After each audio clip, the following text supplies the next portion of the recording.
morning. Welcome to the Backyard Professor Chess videos. I love getting out in the early morning before everybody's on their four-wheelers and motorcycles running around, making noise and kicking up dust. So I'm just in the early sunrise. As you can see, the sun is coming up on the chessboard, so it's going to be a good way to start the day, right?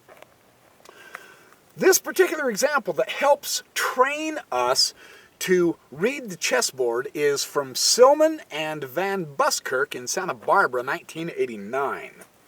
Silman opens with a typical queen-pawn opening. Van Buskirk follows suit. Silman opens with the c4. Van Buskirk brings the knight to f6, then knight c6, then bishop, bishop 4. So he puts the question to the knight pretty early on, and the queen comes up to c2. This is an interesting way to guard these particular sides. And now Van Buskirk comes up to c5. Well, the d-pawn takes the c5, right? And Van Buskirk castles. And Silman puts the question to the bishop, right? And the bishop says, well, I'm going to take the pawn as opposed to coming down and taking the knight and doubling the pawn. So he didn't do it that way. And then Silman continues on with his development, as does his opponent. And now Silman says, hey, if you put the question to my knight, I can put the question to your knight also. This is a typical, more or less, a standard d-pawn or queen-pawn opening. Oh, no, that's not what he does. He brings the knight down to d4, putting the question to the queen. See, now this gets very interesting. The knight exchanges with the knight on d4, of course, and the bishop, of course, exchanges with the knight out on d4. So you can see they're vying for the central territory, of course. This is usually typically what happens with really good chess players, especially in the higher levels. Now watch what Van Buskirk does. He has the a5 option to put the pin and the double pin. When you have a pinned piece and you can attack it, you'll usually win it, even though Silman's got it covered with the pawn at this point. Well, E goes ahead and takes d4, gets rid of the bishop. Queen comes over here to get rid of that bishop. So they've done an interesting exchange, kind of doing a little bit of fancy footwork. Queen simply slips over to d2. Queen takes d2, check. The king takes d2, uncheck. Now, of course, Silman can't castle, but he may not need to in this particular game because there doesn't seem to be a lot of pressure coming in on him against the king anyway, right? You can see that? He brings up the b6. Now Silman, now they're starting to march their pawns. Hey, hope that wind isn't goofing up this camera. The sound, anyway. They're starting to march the queen pawns coming up, and of course Van Buskirk brings his wonderful long diagonal bishop up, and Silman wants to shorten the influence of that bishop. Now at this point, Silman says, we're pretty much through the opening. What do you see? Let's explore this and analyze what is White's plan going to be based on what we see on the chessboard. This is excellent training exercise, and we have a very good teacher to guide our way. I love how Silman breaks things down for us to give us a better comprehension. White has the majority of pawns on the queen side, right? He has a clear advantage in space on the queen side here also, right? And his king is well placed in the center, he says. Using his extra territory, because he has this, White will take his time and restrict the enemy pieces. Now see, this is a lesson I'm still trying to incorporate, and I've got to learn. Because I've been finding myself, when I get on the queen side, I just go blitzoid on the queen side, and I let my opponent do whatever he wants on the king side. And you don't have to play it that way. You can, but why? So this is kind of an extra lesson for us, interestingly enough. So he wants to restrict black. And then once this is done, and once white's rooks stand on the optimal files, then white will advance his queenside pawns and push for a created passed pawn there. He says because of the structure of the pawns, he can create a passed pawn, which of course is going to go in for a queen. See, when you get up to that level, by the time you're to this place, you already know you can create a passed pawn. You just have to do what it takes to get one. That's kind of fun to know, isn't it? For future advances in our own chess knowledge. And the beauty of white's position is that there really isn't any weaknesses to speak of. Black has no counterplay, and he has no chance to win. He already sees this because he's aware of how to utilize the imbalances. This is what I want to get to. This is why I'm making videos for you as well as for me, because it reinforces the lesson for me. It's a lot of fun to realize this. So his continuation was, the rook at f came to c8. Now he's doing the proper thing, right? Grabbing the open file, going to the queen side, trying to restrict Silman. Silman's the white. Now, note how this f3 pawn, just that one little f3 pawn move, restricts white's bishop. See, the bishop can't come in here to the center. What else this pawn does, very interestingly, is it takes the e4 and g4 squares away from the black knight. So this one little pawn move restricts two very major powers of black. Isn't that kind of cool to look at? I mean, black can't come here now, and black can't come here. That's the Steinitz rule of taking away advanced points for your opponent's knights. That's kind of interesting. That one little pawn is really doing his job. He's pulling his weight. That's kind of fun. Well, now he goes knight to b5. You notice how he's playing on the side of his territory where he has the most space. And what he's doing here, he says, when we watch his knight move, is he is eyeing d6. Right there. Now, at this point in time, this is a backward pawn. Well, not a backward pawn, a weak pawn. I shouldn't confuse you with the terminology. So if he can get his knight there, then he can keep black restricted. That's his thinking. And I know he doesn't have his entire army developed yet, and he's already moving a piece twice. That's right, because there is a target here. His target in this instance is the square. So knight comes here to e8. See, he's going to fight it out with him. And then the bishop, where is the bishop? It comes up here to d3. And now the king comes toward the center at f8. Now, he is going to try to defend the d6, because there's really not a lot here to help him defend d6, and he has to pay attention because of the extra space and this potential pawn roller that Silman has. Black has to address this issue of this square. Isn't that interesting how, because of the way Silman has set it up and the way he's pushing on his favorable imbalance, it's putting black onto the defense. So black is going to respond to white in this instance. That's fun to see, isn't it? Okay, now, the rook at h comes over to c1. Again, he is backing up his pawns because, of course, he wants to push his pawns. Does that make sense? He's going to try to push this pawn, he's going to exchange, and he's going to exchange, and then he's going to have a screaming outpost here. This is the theme. Well, the king does come up to defend that d6 square. It's kind of an odd arrangement. You got all this army power, and it takes your king to protect the weak square. That's kind of fascinating, isn't it? And, of course, Silman is going to push the c-pawn, absolutely, because he's carrying his plan out, right? And now black directly occupies the d6. He says, well, I'm not going to go down without a fight here.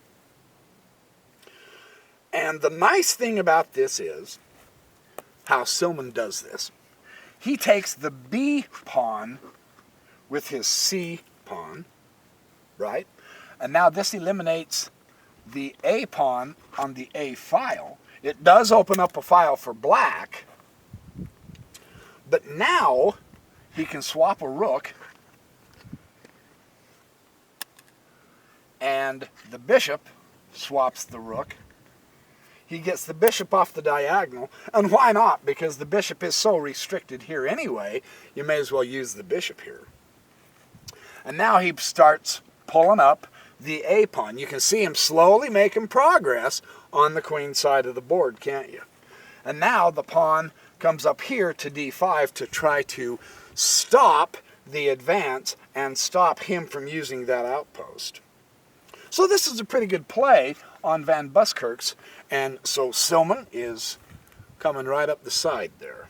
Because technically the center is closed. There's not a lot of activity going on in the center in this game, so Silman is working on the side of the board that gives him the most benefit, the queen side. So a passed pawn has been created. You can see that, right? That's very interesting. The question is, how far can he make it advance? Right?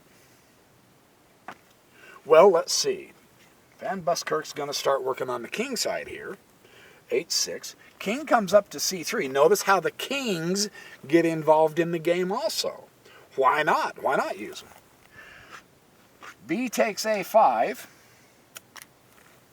The rook takes A5. That's a very interesting way to try to take the file out of black's hands. So black does acquiesce, but he takes the B file instead, which is only a partial file, while white has the full file.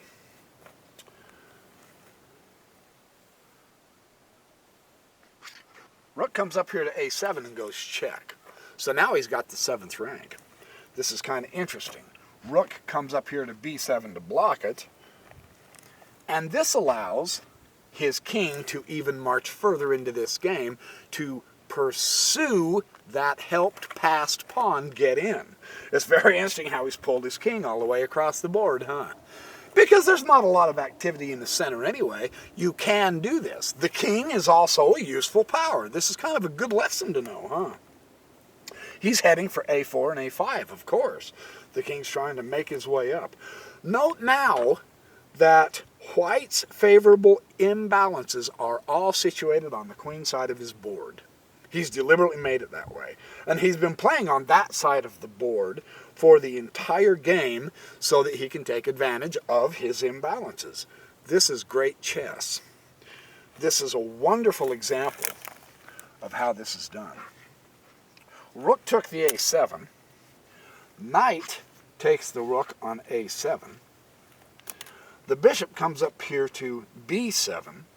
And now the pawn comes up here to B5. He's slowly making his way with that pawn. Now the knight comes up here to D6, right? The king comes up to B4. You notice the king is escorting this passed pawn all the way in. I love this. This is a great way to know how to use your kings. You don't just have to leave him back here, since there's no direct attack anyway. Put him to work, you betcha, man. Make even the king work for his food. Woohoo! Boy, there's a heretical thought, huh? Well, the king is also going to have to come over here. Absolutely. And now his king makes it all the way up to C5. The bishop's going to come all the way back here to A8, which is, that's a rough... Boy, you can see how lousy that bishop is, can't you? That poor bishop. And, of course, Silman's going to continue pressing this wonderful passed pawn. The knight and the passed pawn here actually form a barrier, he says, and this barrier keeps the black king from approaching the queen side. Isn't that fun? He can't come here, he can't come here, he can't come here. So the king is stuck away from the action. And this is lovely for the passed pawn, right? Black comes here. Black comes here to B7 and puts the king in check. Now, how does Silman do this? He has to dodge back down here for the moment, And now the knight comes zipping over here to d8 because the knight wants to cover. He's got a double stop here. So black's doing everything he can that's logical and reasonable to stop this pawn, right? That makes beautiful sense. It's a great effort. And of course, Silman is going to utilize his powers to put the king in check and try to keep the king at bay away from this sector of the board. It's kind of nice how he does that. Knight comes up to c8, puts the king in check again. I love how his knight dances around. He's driving the king all the way back over here to f6. He's on the other side of the board right now. To come up here to d6. You can see how through his manipulation of the board that he's driven off the knight, and now he's got an extra square to protect that passed pawn, right? He's fighting for the control of the square in front of the passed pawn. This is what you have to do when you have a single passed pawn. If you're facing a passed pawn, if you can control the square in front of that passed pawn, you can stop it. And so he is trying to make that square, he's trying to exchange the pieces if he can, so that he can march that passed pawn in. Black's coming up here to e5. He's trying to desperately get some counterplay to get Silman away from this power presentation here. And now Silman brings his knight to e8, putting the king in check. This is incredible. He's cashing in. And then he shows the rest of the game without any commentary. But I'm going to show you the commentary. Well, of course, you move toward the power that's threatening you, king e7. And now look at what he does. He comes all the way over here and takes the knight, or the pawn, on g7. What's he doing? Does this make sense? Yes, it does. This is very interesting how he does this. Now, black has passed pawns also. Has Silman made a serious error here? What is he thinking? Well, he can come here to knight f5.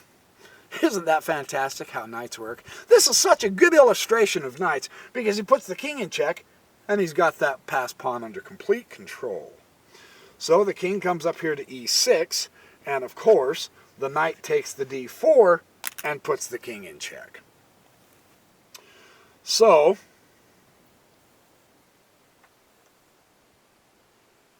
king goes to d6, knight comes back here to f5, check.